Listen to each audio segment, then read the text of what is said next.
Okay, this is my bike check for all the people that, well, it's not my first bike check, it wasn't really that good. Sorry about that. So I'm going to start at the top in the front. I have DK Tuska grips. They're pretty good after you wear them down. Pretty dang good.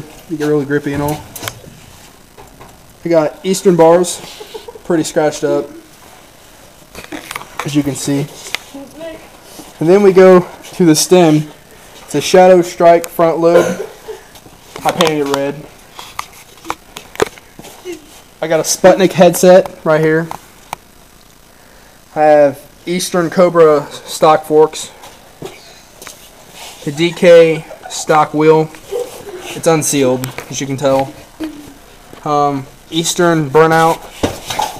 Pretty good for sliders. 4 Shadow little ones.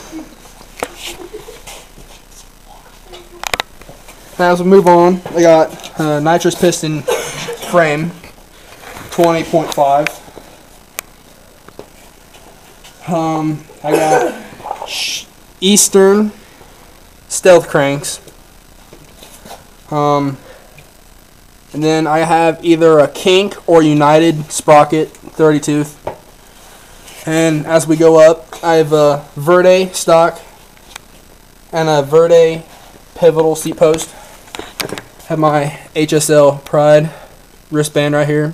Parker Sports local.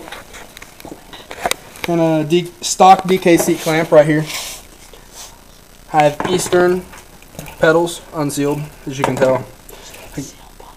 And I have an Eastern sealed bottom bracket. Shadow V2 interlock chain, really tight. As we go on back farther, I have Fuckway Flyer, also known as the Fuckway Flyer. I have a Eastern Pro Cassette bidirectional. Yeah, I switched it over to the left side because I grind on the right. And I have a 10 tooth in the rear. And that's my bike.